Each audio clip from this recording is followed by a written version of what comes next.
What's up, gang? Welcome to The Greatness Machine. I'm your host, Darius Mershazde. I'm so pumped to have you here with me. Now listen, The Greatness Machine, we're about two things. Number one, people who are living their passions. And number two, those who are creating greatness in the world and doing both of these things despite the odds against them.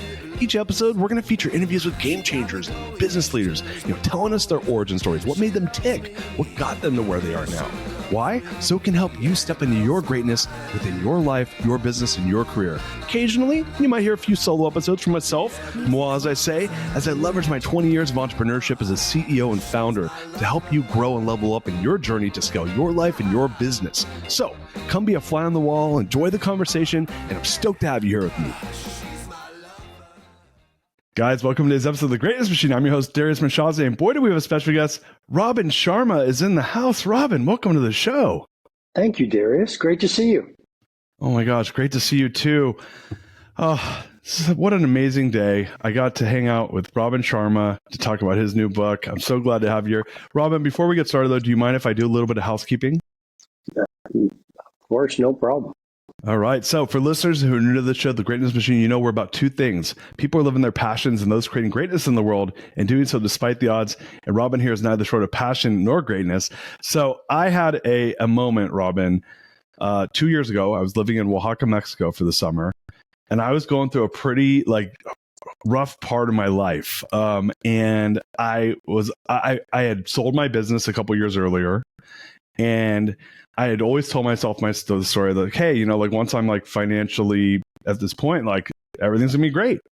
And I hit that point, and I sold the business, and then and that was in 2020, and this is in summer of 2022, and I'm living in Oaxaca, Mexico, and I finally I cleared my calendar. I didn't have any. I had the podcast. I wasn't doing any shows. I didn't have very much work to do. I was living in Oaxaca with my family, and I had all this space. And all of a sudden, I was very anxious, overwhelming anxiety and negativity. And what had happened was I cleared out so much space. I had stopped all the distractions, that the noise died down. And I gave myself a lot of room, and all the things came up. And so one night, it was almost intolerable. So one night, I'm in my room, and I'm just kind of flicking through the internet, because in Mexico, where we were living, the internet wasn't very good. So I couldn't really get on any social media or anything like that during the day. But at nighttime, for whatever reason, it worked. And I see this interview with yourself being interviewed by Ed Milet. And so I don't know Ed, but I was familiar with you. I have heard of Ed, and I was much more familiar with your work, and because I'd seen you get interviewed by other people, and I was a fan. But I wasn't as much a fan of Ed, and it's because I grew up in Southern California, and he's kind of the kind of that macho kind of looking guy, and pictures of him with his jets, and I'm like, that stuff just doesn't really resonate for me. And I had kind of a preconceived notion of him that was not positive. Now, all of a sudden, he asked you a question. I don't remember what the question was, but all I remembered was I was like, wow, that's a question I would have asked. And your response was great. And I ended up, his book had just come out, The Power of One More. So I know we're here to talk about your book, but that night I read the entire book, The Power of One More. And then I ended up reading Joe Dispenza's book. But that moment when I saw you led to me reading Ed's book, which led to me reading Joe Dispenza's book, Breaking the Habit of Being Yourself, which literally created this lifelong issue of mine having anxiety went away. And I attribute that to the one moment I saw you. Well, both people that you mentioned in person are absolutely wonderful. Sorry, I want to be clear. I haven't met Joe, but both the people you mentioned are absolutely special and genuine and thoughtful people. So I'm glad that hopefully I've been helpful, and that Ed and Joe were helpful as well. Yeah, it was a random thing, but it's a story I've talked about a lot, and it starts with Robin Sharma. So the threads of life that, and it was a big deal. And I mean, so I just it started that for me, and I was like, man, if Robin ever comes on the show, I'm gonna tell him that story. So it's a great story, and your point is very honest. We're often busy being busy, and there's so much noise that we miss the signal.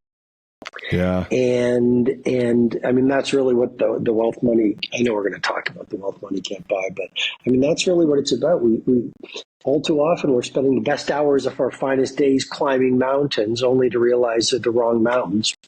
And we're spending a lot of our lives moving very quickly. And in your case, it sounds like you stripped away all the noise, you heard the signal, and all that was there just started surfacing. And I'm really happy that you found a way to metabolize all of that and process through whatever those emotions were. And often, I know a lot of entrepreneurs follow you. Often, in entrepreneurship circles, we don't talk about processing through those emotions, but whether it's the disappointment, whether it's the anger, whether it's sadness from micro or macro trauma. And I hadn't planned to go here, but all those things we pick up as we journey through life. If we don't know how to process and work with those emotions, then we stuff them down. Yeah. And they're there, right? Like Carl Jung calls it the shadow self. And so we wonder why we can't follow through on a habit, or why we don't have intimacy with our creativity, or why we're not really productive and we're attracted to these drugs of choice, whether it's our phone or alcohol or worrying or gossiping. And it's because of all that hidden emotion that we haven't worked through. So I think for entrepreneurs, if you want to win the game, or if you want to use the words of your show, greatness, I think doing that interior work is really important. Yeah, I couldn't agree more. And there's so much there, I worked with the somatic experience therapist, and he talked a lot about, he said the body never forgets, and so it's like working through those things, giving yourself that space, everything you're talking about, and especially in the book. So I'm not going to belabor it. I want to get into some of your formal bio, and I want to talk about a lot of the work you've done. Our listeners, for listeners who are not familiar with Robin Sharma, you're either living on the moon or on a planet or under a rock, but Robin is a massive thought leader, has written some amazing books such as The 5 a.m. Club, The Monk Who Sold His Ferrari, The Leader Who Had No Title, over 25 million copies of his books sold. And today we're here to talk about The Wealth Money Can't Buy, The 8 Hidden Habits to Live Your Richest Life, which is an amazing book coming out April 9th. I'm so lucky. I'm going to show you guys the cover. You can get it online right now, pre-order, and we're going to do a lot of plugging at the end of the book. But it was wonderful reading the book. A lot of just beautiful tidbits of information. But before we get into the book, Robin, I'd love, here at the Greatness Machine, we love hearing about origin stories. We know that folks don't just wake up one morning and sell 25 million copies of books or become thought leaders like yourself. Like, if you wouldn't mind, like, kind of, if you give our audience some of your origin story, we love origin stories here at the Greatness Machine. Well, I come from very humble beginnings, definitely no silver spoon in my mouth. I had two incredible parents. They were immigrants. My father will be 87 in June. I just saw him a week ago. My mother is doing really well. As in school, I never really fit in. I was more of an artist and marched to my own drummer. I became a lawyer, not because I really wanted to become a lawyer, but because I bought into the idea around me that if you become a lawyer, you're going to wake up happy and you'll be successful. And so I became a successful lawyer, but I would wake up every morning, look at the bathroom mirror, and didn't like the person who was looking back at me. So it makes me think of that principle, which is, what's the point of worldly success without inner peace? I think a lot of people right now, they are chasing worldly success, and they might be cash rich, but they're life poor. And so I went on an odyssey, and I started to work with wise people. I learned to meditate. I learned to pray. I learned to journal. I embraced the power of a great morning routine. And I applied all these different modalities, and I made some really powerful changes in my life. And so I decided, I said to myself, if a litigation lawyer could make such a change, I better share my journey or what I learned. And so I self-published this book in a Kinko's copy shop. You probably remember. They're not around anymore, but they were 24-hour copy shops. And so I published this book in a Kinko's copy shop. I called it The Monk Who Sold His Ferrari. And one person at a time, I started getting the message out there. One day, Darius, I was in a bookstore. There's a gentleman next to me. I was signing a few copies of the book that were there on consignment. And he said, "Wow, The Monk Who Sold His Ferrari, what a fantastic title." I said, "Yes, I'm a lawyer, but this is my labor of love. I want to get this message out to the world." He said, "Here's my card." And he happened to be the CEO of HarperCollins. Wow. They bought the world rights to The Monk Who Sold His Ferrari for $7,500. And the book has gone on to sell many, many millions of copies. And that led to more books, like you mentioned, and a career mentoring billionaires, famous CEOs, sports stars, movement makers. I love that, man. I want to talk about some of that in a second, as far as your heritage. But you said something early, and it was one of the first notes I took when I was reading the book, which is cash rich and life poor. And you gave an example in the book about a ski instructor. I'd love to kind of talk that through, because it was funny when it was very visceral when I was reading it. I was like yeah, I know people that ski, and most people, they work so they can ski, but there's people like ski instructors that they have these amazing lives, and yet what do we hear about? We hear about the Elon Musks of the world. We hear about the guys from Binance, these crypto billionaires. Those are the guys that we're talking about how much money they have with these vanity metrics, and yet we're only measuring by one really measurement of what wealth is, which I know is what the book's all about. But yeah, talk through that for listeners. Why'd you use that example, and tell us a little bit about that example. Well, I love your languaging, the vanity metrics. And there's been a cultural hypnosis which has programmed many human beings, if not the majority of human beings, to measure success by how much money you have, how many things you own, the size of your stock portfolio, the square footage of your house. And I'm here in Los Angeles. It makes me think of Jim Carrey, who said, "I wish everyone could be rich and famous to realize it doesn't make a difference." And I think there's a lot of billionaires, and I've mentored many of them for 15 plus years. And they have a lot of money, and that's all they have. And they are cash rich and they're life poor. In the book, I talk about being invited to advise a very famous celebrity tycoon. So I showed up at his house. It was the most amazing house I've ever seen.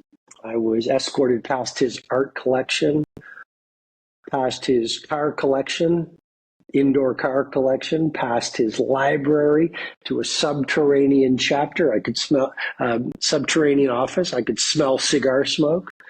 Finally got to his office where he was.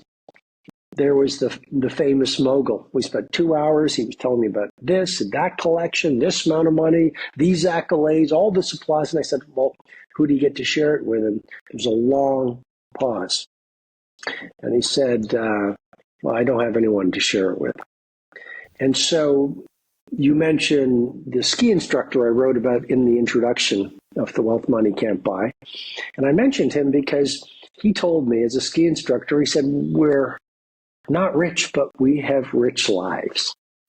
And if I may, I'd like to repeat that. We're not rich, but we have rich lives. And he was one of the most rich people I've ever met. So the book, you're right, it's based around 8 forms of wealth, but I want to emphasize money is one of the forms of wealth. It's the 5th form of wealth. I'm not saying money's not important. It puts food on the family table. It allows us to do amazing things. It allows us to take care of our family and help people in need. There's 25 chapters on everything I've learned from how the billionaires do it. But money is only one form of wealth, and if you chase money and you make it your God, I say this respectfully, but I don't think you're going to end up happy and fulfilled and satisfied and healthy. Yeah, no, I couldn't agree more. And it's and I can only speak from personal experience because I would say that I worshipped the god of money for a pretty long time until I would, and really it was the moment that I told you about that, where you came into my life in that way, where I was like, this is like, what's the point?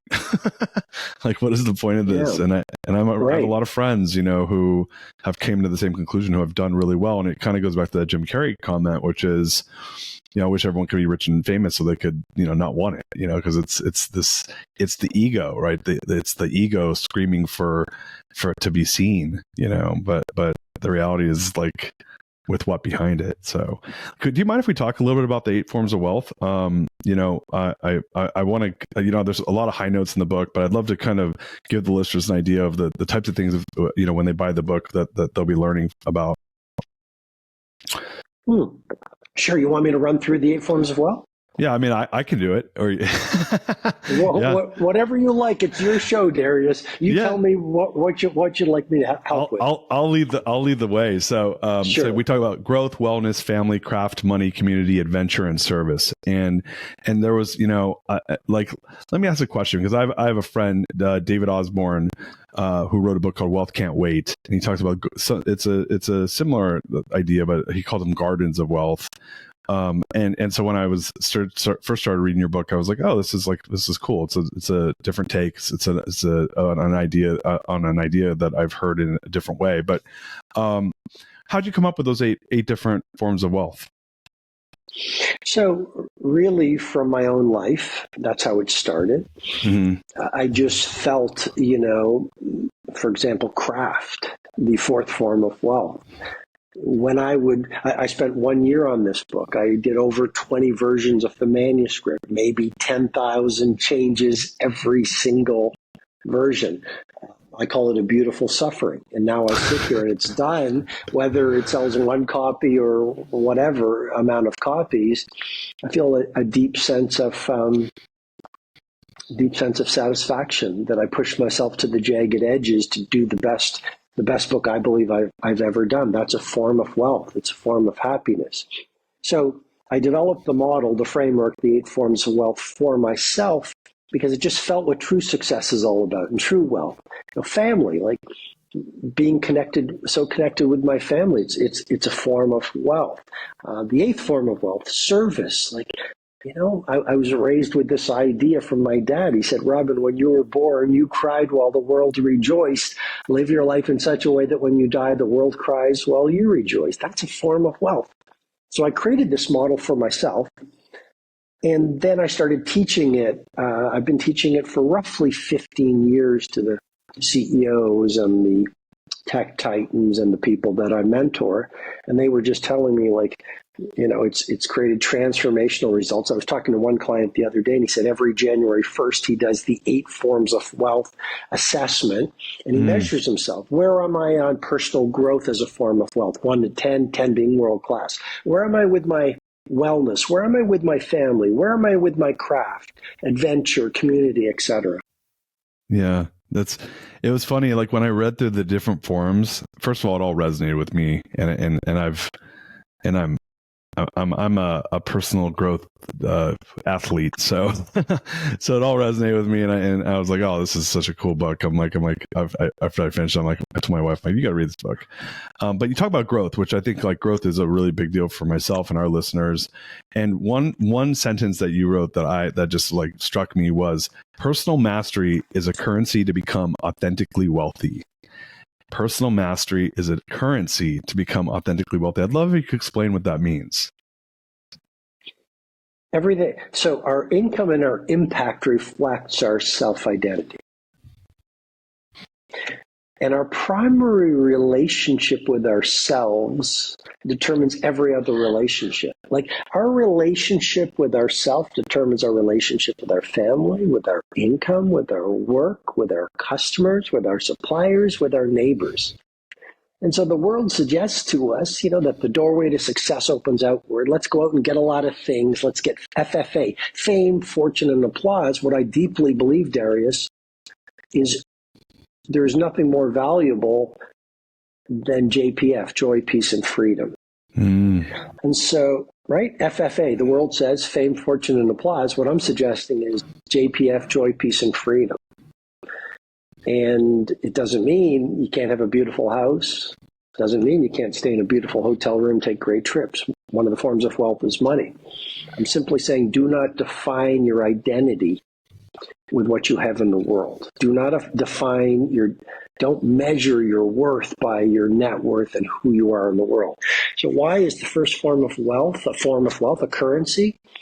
What's more powerful than becoming who you're meant to be? What's more powerful than building wisdom every day?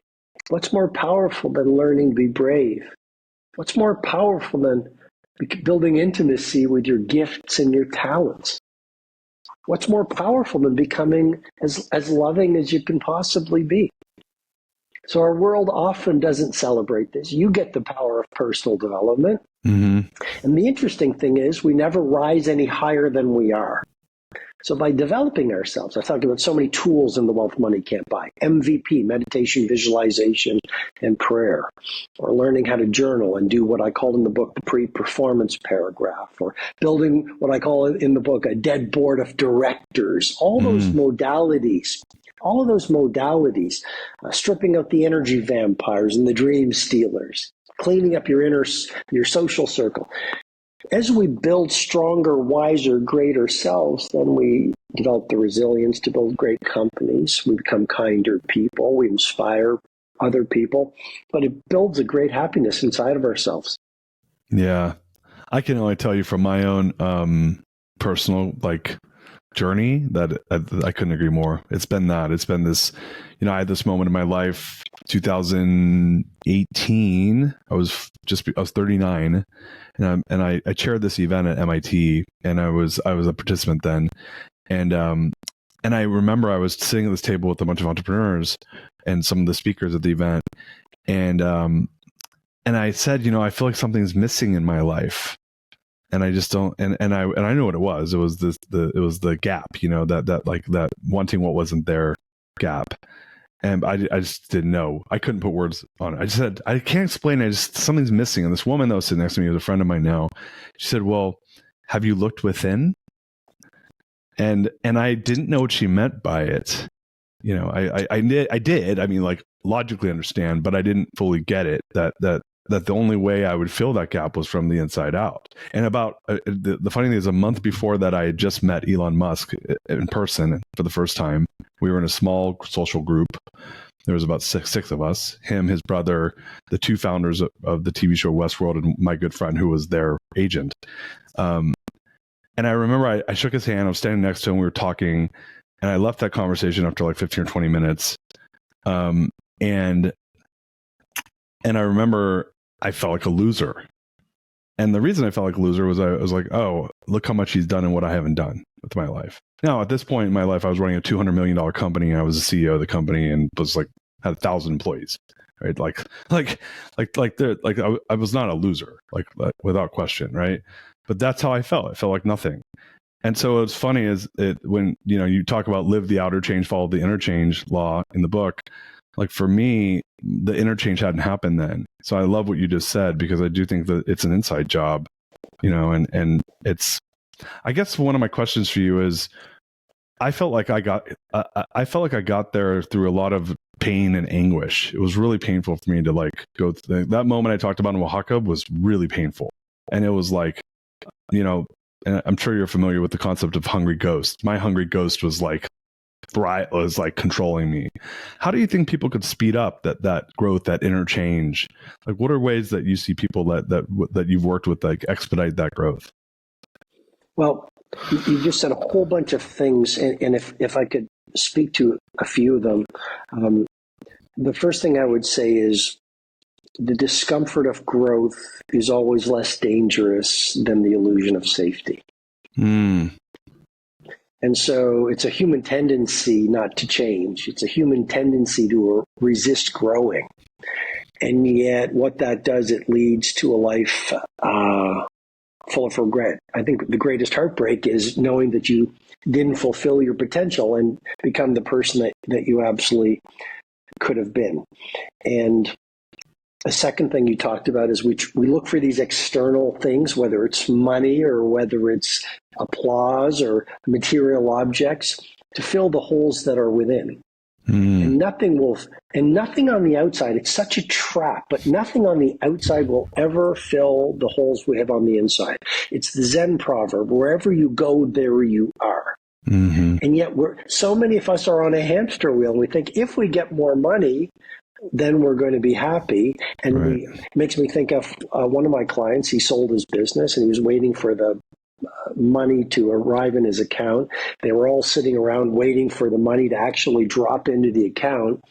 And I felt it was profound. I don't know if you'll feel the same way, but he said, the moment the money, it was a huge amount of money. He goes, I realized the money got into the account. I thought I was going to feel differently, and I didn't feel differently at all. No. So it's worth thinking. So what are some modalities to actually build that inner core? I think there's a few. One is, understanding the power of, as simple as it sounds, reading, because I think reading a book is a conversation with the author. Mm-hmm. And there's a term I use in the book, Babel, book accumulation beyond life expectancy. And I think buying more books than you'll ever read in your lifetime is a beautiful, beautiful thing. So, reading books of wise people, reading books on healing, which is, I think, what you're talking about, reading books about how the great women and men of the world did it is very powerful. I mentioned MVP, meditation, visualization, and prayer. Very powerful. Prayer is a strong way to rescript the programming that limits us. And then I think even just understanding the power of our community, our social circle, letting go of the toxic people. I think you can change the world or be around dream stealers and energy vampires. You really can't do both. And writing in a journal. Processing through your pain, writing about who you want to become. I call it in the book the pre-performance paragraph. One paragraph every day about what you want to stand for, who you want to become, is a great way to reprogram your conscious as well as your subconscious. Yeah, I love all that. And our audience is like, Darius talks about all this stuff all the time. I read 52 books last year. I read 35 the year before that. And you talk about in your book, that reading is a superpower. And I'm like, and for all the same reasons, like I meet a lot of people like, I want to get a mentor. And I'm like, you can have the greatest mentors in the world that don't even live anymore. They're all in books. They give you their best stuff. I've written a book before. It's hard, because you got to earn people's attention one page at a time, which, by the way, you did a beautiful job in this book, and sorry, go ahead. No, thank you. And I think, the book, the first form of wealth is growth. As you know, there are 7 others. And I think, the second form of wealth is wellness. And I think that's a powerful one because there are a lot of business builders who lose their health along the way. There's that idea, which is health is the crown on the well person's head that only the ill person can see. And so in that form of wealth, there's 20 chapters on wellness, including take a bath in a forest, chant like a samurai. And then the third form of wealth is family. And you've seen this, I'm sure, but a lot of people, they build great lives in the material sense or in the business sense, because you've talked about selling businesses, but they lose their family. And there's 2 chapters in that section of The Wealth Money Can't Buy. I'd love to briefly talk about. One is your choice of mate is 90% of your joy. And there I talk about, a red flag is a red flag. And often what we do is we see red flags early on in a relationship, but we hope they're green. And the second chapter in that section is ask the 10,000 dinners question. I love that one. And that comes from one of the UK's top divorce lawyers, Ayesha Vardag. And she's worked with footballers and movie stars and captains of industry. She was asked, what is the secret? You've seen a lot of bad relationships, a lot of divorces. What's the secret of a great relationship? And number 1, she said, separate bedrooms. And number 2, she said 10,000 dinners. And the interviewer in the Financial Times said, what do you mean? She said, well, if looks fade, lust can dissolve, but if you can see yourself, spending 10,000 dinners with this person, that's probably a good choice of life partner. Yeah, I love that chapter. I highlighted it. And it was funny. I started thinking about my wife. I'm like, I've been with my wife 22 years. I'm like, all day long, man. Wow. Yeah, all day long. I could do 10,000 dinners with her. I want to go to craft, which was what that Great. was like. I went through the whole book and I was like highlighting the chapters, and that one just kept coming back to me. And there was a couple in there that really like stood out, like that I'd love to dig into. And I think maybe for me, it's because, and a lot of our listeners probably find this, they're out there building businesses, or they have these high level executive positions, and then it's taking away from the other things that they want, or the other things that these other areas of wealth. But you talked about the Virtuoso Algorithm. Can you talk about that a little bit? Because I thought that was a really cool concept, and I want to understand it a little better and for our audience. Sure. So it's growth times practice time. It's a little hard to explain really quickly, but it's essentially growth times practice times teachers times associations over resilience plus longevity is mastery. That's a lot, and I think the simplest way to say it is the world needs more magic. And I think a lot of people have fallen into the snare of being maximalists versus minimalists. And so what I encourage people to do is to create what I call their Project X. See, a lot of, in this world right now, we push out a lot of books or a lot of content or a lot of, there's a lot of entrepreneurs, there's never a business or a shiny toy that they really don't like. But in the book, I talk about create your Project X. That is your Taj Mahal. That is your Sistine Chapel ceiling. That is your Catcher in the Rye. So I think it's much wiser to focus on one masterwork versus 1,000 mediocrities. And the question then becomes, how do you do it? And I would say genius loves solitude. Often we're so in the world and there's so much noise we don't hear the signal. So there's another chapter which is find your own personal golden eye. Yeah, that comes from James Bond, the James Bond creator Ian Fleming. And what he realized is if you're in the world, you can't do your best work. You can't get into flow state. And all great authors, all great creators, all great entrepreneurs spend a lot of time alone. And what Ian Fleming did was he bought this retreat in Jamaica. He called it Goldeneye. And he would get away from the world and he would write and do his most beautiful work. To the point where he even instructed his gardeners, do not walk across the lawn when I'm writing because you might break my trance. I love the book Catcher in the Rye.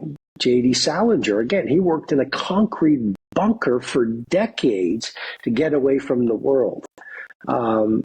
Winston Churchill in World War II got his best ideas. He developed his strategy at Chequers, this countryside retreat where he would get away from London and really think and strategize and have conversations late into the night with his lieutenants. So all I'm saying is to have a creative cottage, a place you can get away from, even if it's a motel room in your own city, is a very, very powerful way to do your most beautiful work. And all it takes is one masterpiece for you to dominate your domain. Yeah, it's such a cool chapter. And just when you start talking about it like magic, I had never thought of that. And there's some really good examples, especially the Shack examples are really cool examples. So I'm not going to give it away. The listeners can go get the book. I mean, there's so much in here. It's an awesome book. I'm going to move to money, because money, after I had that experience in Oaxaca, like I realized I had a lot of fear around money, which wasn't logical necessarily, but it was old stuff that was just there. And so I read a bunch of books. I read Psychology of Money, Happy Money, you name it, money. I read it. So I like money. Money is fun because it's a currency that you can go and affect change with, and you can grow with, and you can do really beautiful things with it. But you talk about, let's even start there, scarcity scars. I'd love for you to talk a little bit about that, because that was one of the first things that stood out to me. Yes. So we are programmed from a very young age by our early caregivers, as you know, to see how the world works. So we pick up these social cues. We hear what our parents say, for example. about money. I had one client who was told by his father his whole childhood, all rich people are liars, cheats, and thieves. So we pick up all of these programs, all of these ideas. We even subconsciously watch the behavior of our parents, and we develop these scarcity scars, and often we don't understand that they're there.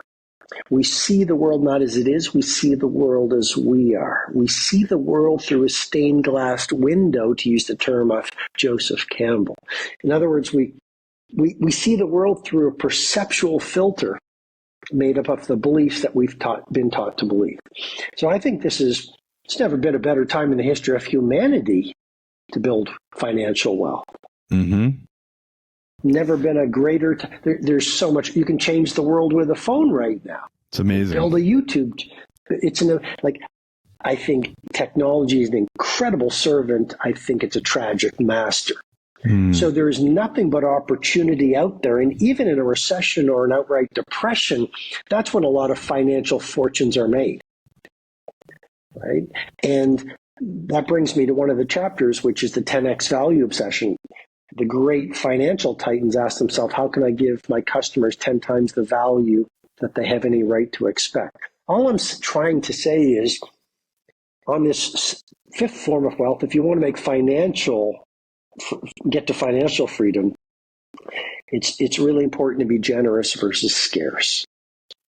How do you think people can, because I think logically nobody's going to argue with what you just said. Like I'm like, yep. And then you saw, I said, but my but is there's a lot of programming that you got to fight through on that. Like how do you see, when you've seen, obviously you've worked with a lot of people that have been really successful. I would assume some of them have scarcity scars and some don't, but those that do, when you see them get through it, especially if you grow up with, victim speak, or you grow up with negativity around money, or that there's not enough of it. What are your thoughts on that? Like, how do you think people can really make that a wealth that they can be grateful for? Well, ideas are very powerful. Of course, ideas without execution is a hypnosis. But the idea that the person who helps the most people wins is a very powerful idea. And so if you look at most businesses, you go into most restaurants, they're in scarcity. It's how can I give as little as possible and get as much money as possible? A lot of hotels, it's how can we give as little and get as much as possible? I think there is what I call in my methodology, a GCA, a gargantuan competitive advantage, to go, how can I give my customers 10 times the value they have any right to expect? And that is a formula to build a global base of fanatical followers. So, yeah, just generosity, whether it's an app, whether it's a book, whether it's a film, whether you run a restaurant, just understanding that delivering magic into the marketplace returns the twin currencies of income and impact. Yeah. And so that's why I love Steve Jobs, like a lot of people, but he was, not really an entrepreneur. He was more an artist. Sure. And he obsessed on the user experience. He wanted the icons on the iPhone to be so beautiful people would want to lick the screen. And so how do we be more generous? It's like anything. You want to be a better skier, go ski. You practice skiing, right? You want to master Italian, you stumble your way to fluency. How do you become the most generous entrepreneur in your marketplace? You fall in love with being generous, and you give beautiful value, you push magic, you have this self-discipline not to put out 1,000 mediocrities, but to be all about one masterwork. Again, this is a huge opportunity. Most services are mediocre. Most products are average. So to have painstaking care, so you are obsessively attentive to the smallest of details. So if you're a chef, you say, I'm going to get the finest of ingredients. I'm going to push beautiful. I'm going to master my craft. That whole fourth form of wealth, craft. Yeah. Right? That's the thing. A master. That's one of the great traps of success. You're super successful. A lot of your viewers are successful. Nothing fails like success. When you're most vulnerable, when you're most successful, you're most vulnerable. It's very easy to say, oh, I'm successful, I'm going to stop thinking like a beginner. Right. The great ones never lose the beginner's mindset. They're always seeking mastery. Yeah. Show shin, baby. Well, there's also, if I quickly say, there's a Japanese philosophy that I love. It's called intoku, Okay. which is the Japanese art of secret gift giving. Oh, no way. What does it say that one? So, intoku. Okay. The secret, the secret art of the art of giving in secret. And I'd simply say, because we're talking about generosity as an entrepreneur and as a human being, and I think a gift given with an expectation of a reward is not a gift; it's a trade. Right. So where the titans play, the real heavyweights, is when they give a gift, whether it's a beautiful service or a gift to a stranger, or do it anonymously, and then it's a real gift. As you practice that, you give someone else a gift, but you also give yourself a gift, and you grow in your humanity and your bravery, and you grow in your generosity. Oh my gosh. I love that. I'm going to do that. That's so cool. That's such a cool idea. You made me think of when you were just talking about, are you familiar with Will Guidara's book, Unreasonable Hospitality? I am. Yeah, he's a guest on the show, and we're friends. But you made me think of that. Like, that's what they did at 11 Madison. Exactly what you're talking about. They gave like unreasonably, and they built the #1 restaurant in the world at 11 Madison Park. So exactly what you're talking about. I love that idea, and I think it's true. It's like, living in a world right now. A perfect example is this. They call reverse inflation, right? Where essentially it's not that I'm going to increase the price on you. I'm going to give you less for the same price, right? So we live in a world where that's happening everywhere. I'll go. The food's smaller, the service is less. So why not flip that on its head? Because that's a race to the bottom, to your point, right? Well, it's very dangerous to forget who puts food on the family table. Mm-hmm. And how do you grow a global movement of fanatical followers? One relationship at a time. We've become so transactional. We've forgotten that every single person who puts food on our table is so essential. I've been to 11 Madison, and one of the things I learned at 11 Madison, I believe, Correct, before it became a vegan restaurant, and one of the things I learned was, on the point about mastery, is before the service, they would actually place the plate with the logo underneath the plate in a specific orientation. And new servers would ask, probably Will, your friend Will, they ask, like, why is that important? It's because that obsessive attention to detail, even though no customer would see it, set the stage for mastery in the entire meal. And there's a model that I teach called the mastery humility proportionality, which simply means as your mastery grows, which means money, your influence, your impact, your brand, make your humility grow. Which is very rare. Most organizations, as their income grows, their fame grows, their fortune grows, they become arrogant, and they assume that and they assume that their winning formula will always last, and there will always be the metaphorical lineup of guests outside the door. And they become arrogant. They forget who puts food on the table, and they stop doing the things that made them successful. They stop working hard. They stop innovating. They stop getting the fresh food. They stop under-promising and over-delivering.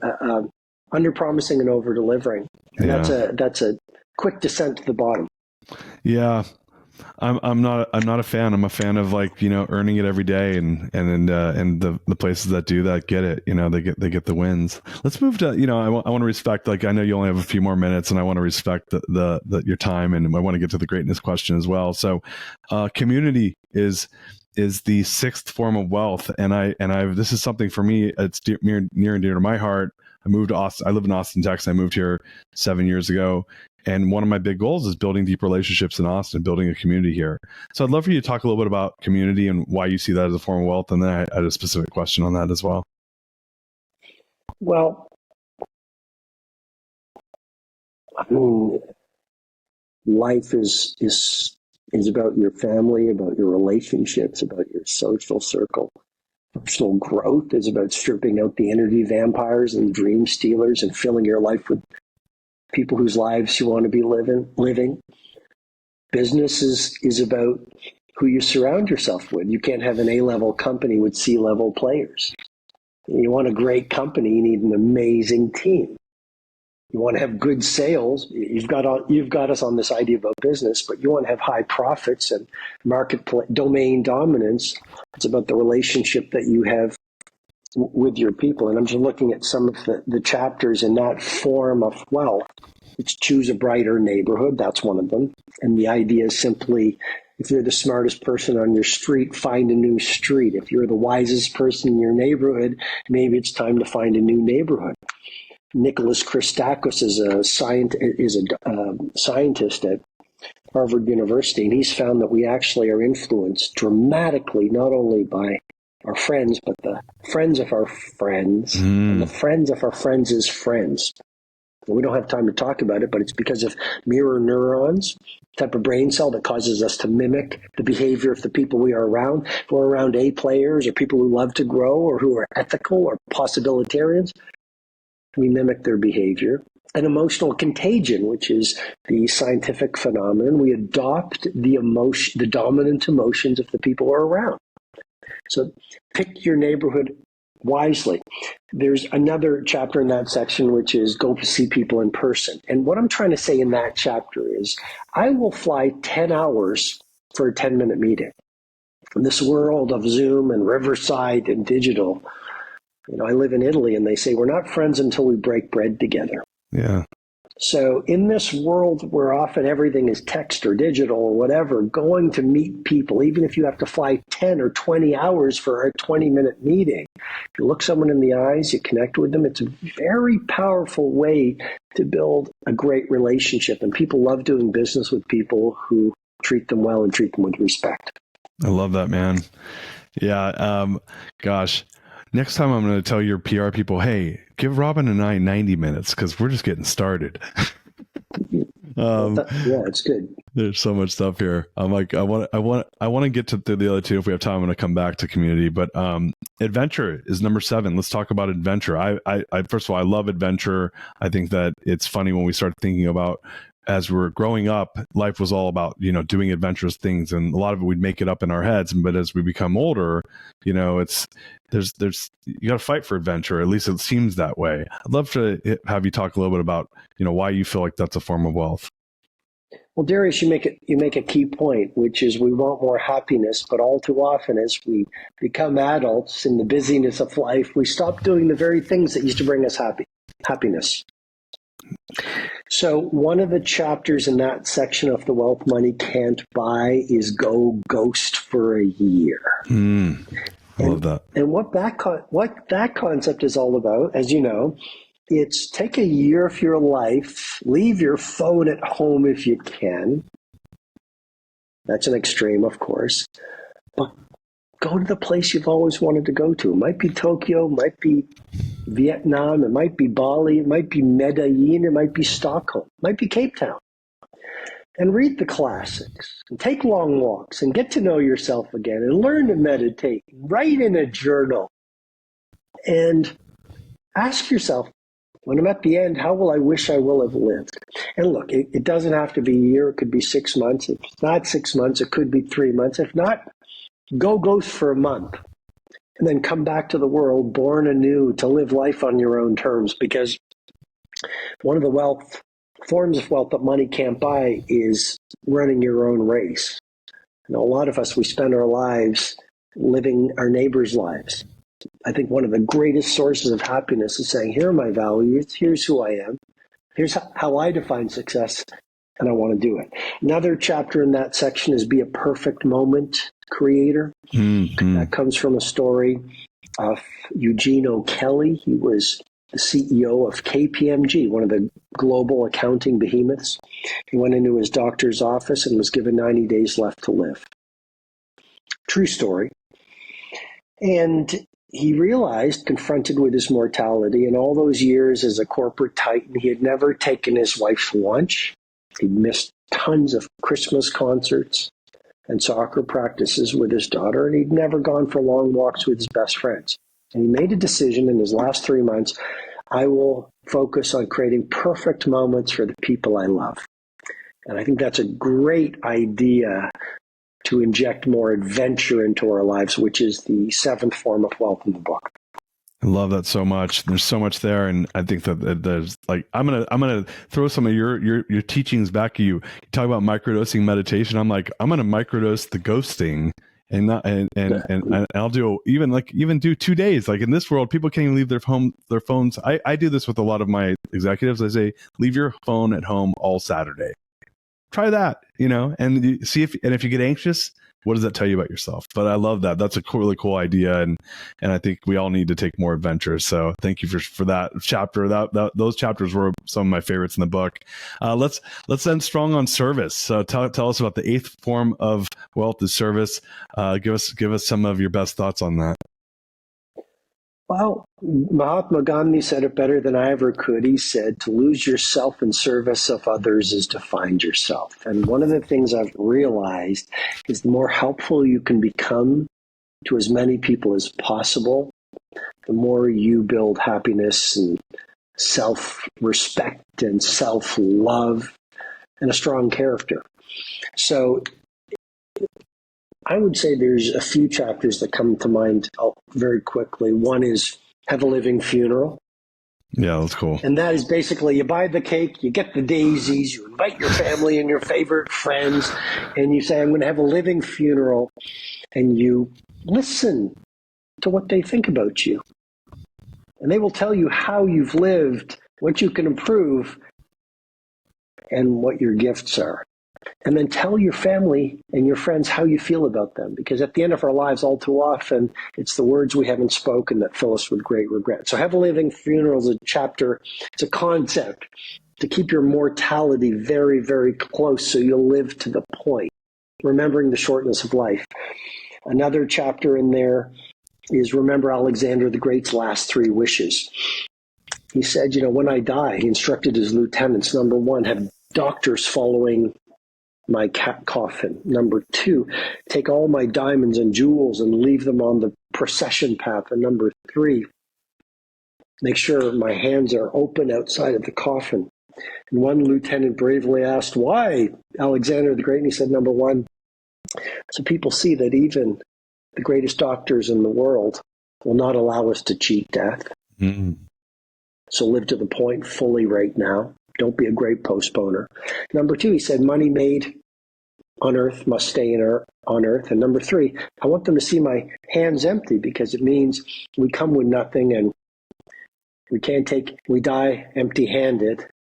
So let's not allow money and material possessions to drive us. Nothing wrong with having them, but let's not make them the center of the way that we live.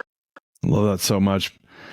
My gosh, we're out of time, but before we go, we're going to hit the greatness question. But before we go to the greatness question, I want to plug the book. So everyone, the book again is The Wealth Money Can't Buy by Robin Sharma, The 8 Hidden Habits to Live Your Richest Life. It comes out April 9th.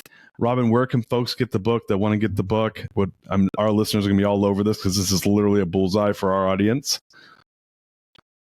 So The Wealth Money Can't Buy is in all good bookstores across the country, across the world. It's been published in 45 plus countries at this time. Also Amazon, of course, Amazon.com, etc. And there's a great audiobook based on the book at audible.com.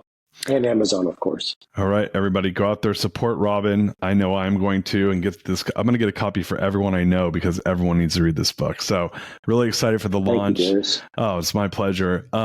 So do you mind if we do the greatness question? I know we're about 1 minute left in the show. Does that work for you? Sure. Awesome. All right. Pleasure. So Robin, I'm going to give it to you straight. What is the number one barrier to creating greatness that you've overcome in your life, and how did you overcome it? I think it's essential to be careless about the opinions of others. And what I mean by that is you can listen to your critics or you can live your truest life. You can't do both. And I think the very nature of living your vision means you're going to disrupt other people, and people might not understand you. They might not agree with you. Instinct is so much more powerful than intellect. Intellect is what the world tells us is possible. Instinct is what our wisest self knows we should be doing. So I'd simply say run your own race. I've learned, take feedback, of course, but trust that instinct about how you need to live, that project you need to do.